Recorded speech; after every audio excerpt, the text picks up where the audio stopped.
Hey, I'm Renee, but you can call me Blade, and this is the Oh My God Show. And today I want to tell you about the story of the true life story of two little pigs. Now, please note that no pigs were harmed during the making of this video. Ah, my gosh. So and this story, I think the underlining lesson is gonna just teach us basically how not to waste money. So if you're interested, just stick around and I'll try to be very quick. Now the corona situation has really allowed me to be doing a lot of deep thinking and deep video making and all of this, and thanks guys for watching and for supporting me so far and subscribing and all of that. And I've been thinking, just thinking about a lot of stuff, especially my money. Like, where has it gone all these years and what have I been doing with it?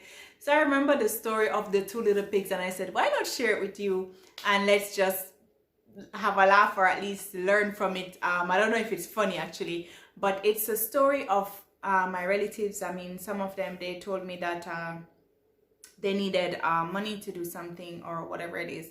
And I have had this newfound concept, which is not new, that you should, teach a man how to fish and not just give him a fish. You know the whole story of that analogy. And so I thought, why not try to empower these relatives to, be independent and stuff like that. So I came up with an idea and they came up with their own idea. So they decided that they wanted to raise pigs. And I don't even eat pigs. I don't I'm not really a pig person.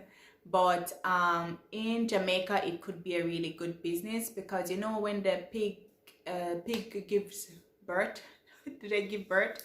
When them drop, my grandmother said when them drop, because we used to raise pigs. So when I was a kid with my grandma, we used to raise pigs and chicken. So anyway, yeah. And then those ones were sold or died and everything. So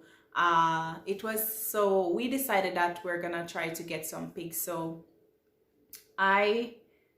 pigs actually drop a lot, even 13 at once. So if you're really smart, you can actually make a good long-term investment from this kind of thing. So I calculated the money for the purchase of 2 piglets, which would be baby pigs that would obviously grow up and then maybe mate or whatever it is.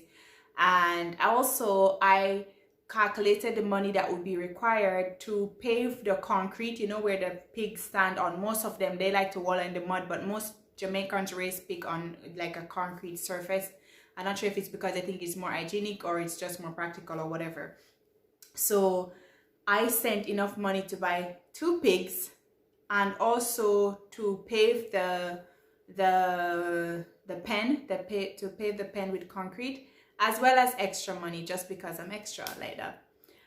So anyway, I didn't hear anything about the pigs afterwards. So I tried sometimes to keep my mouth shut, but I can't keep my mouth shut. So eventually I asked the relatives, about the pig. So eventually they sent me a photograph of 1 pig on grass. Right? Do the maths.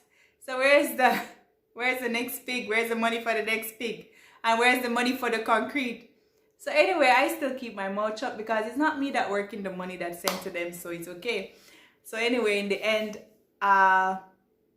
the unfortunate end to the other pig was that I was told that that pig also mysteriously died in the end, or was poisoned, or some drama. So it meant that I lost everything, and also that those people would not have that money to turn over or to get the chance to invest in having that. And it was a sad story because, I work hard, and sometimes I think of how, if you watch my channel, you will see that I struggle before with chronic pain a lot. Thank God I don't really have to deal with that anymore, and by God, I'm really declaring complete healing. But so each time when I give or when I try to help, I know that it's like a very big sacrifice for me, because when I work, I literally have to work harder than other people and stuff, especially back then as well, when I was still very ill and they didn't really come up with a proper solution to manage my pain and stuff like that. And now my thinking is that, of course, a lot of these people have really changed their lives. Some of them are doing better and stuff like that. But the thing that really, why I want to bring up this story, it's not just about, because you know me, I don't like to shade people, and I don't like to try to drag anybody you know, in the mud, or to try to make anybody look bad, because again, if I would blame anybody, it would be myself, because I haven't really been the wisest with my money. But I feel like this video is not just to try to make anybody look bad or feel bad, because you know that's not my style, but it is a wake-up call for us, like not just them or me, but for you watching as well. Because now that we are in a global pandemic, and now that we have seen the crisis and the ripple effect of the job losses and all of these things, and I know that some of us have already, I mean, I for sure have already been making some changes and stuff like that. But now I feel like, oh my gosh, like at this point, like even if I wanted to send them this kind of money again, or be constantly sending, I wouldn't be able to at this point, because of what is going on globally, and you know, with jobs and everything, and I have to be like even super extra careful. So at the end of the day, like I would have loved to see that money, and I'm sure that they would have loved to see some of those monies right now. So I think that, you know, it is very important for us not to waste money.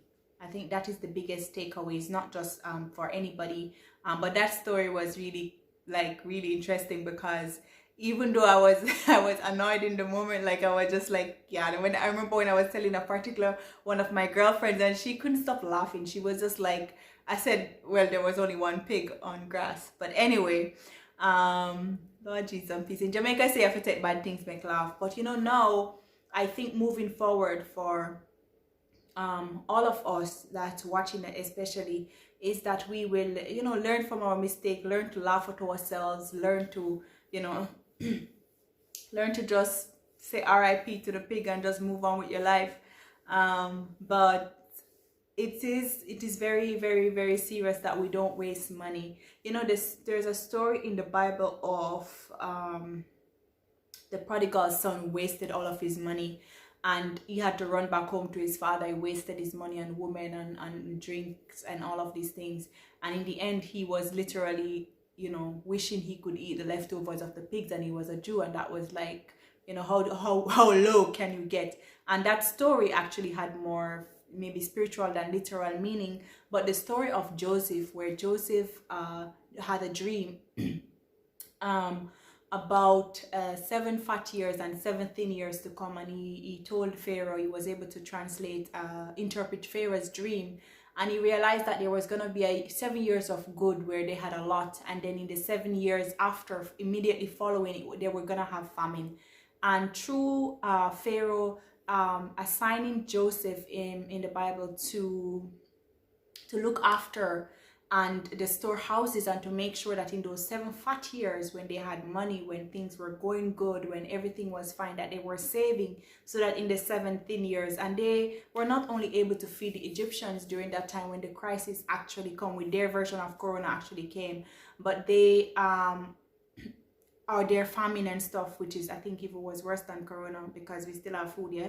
And they even had people coming from over all different parts of the world, you know. And I remember as well, even encourage people to start planting food maybe 2 years ago and stuff like that. And maybe then I sounded crazy, but thank God now I know that there's a lot of Jamaicans that are planting up their gardens and taking care of and making sure that at least they're making sure that they have food.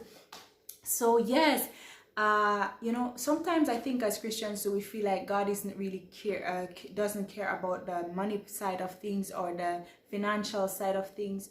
But I feel like when he gives us this money, like we should really take care of it. We should be careful. We should be like Joseph, who is able to save up for the rainy day and not just eat everything, not just be somebody, you know, works so hard in America, in Canada. I know Jamaica, and that's our life. Like most of us are usually accustomed to people sending us money from abroad.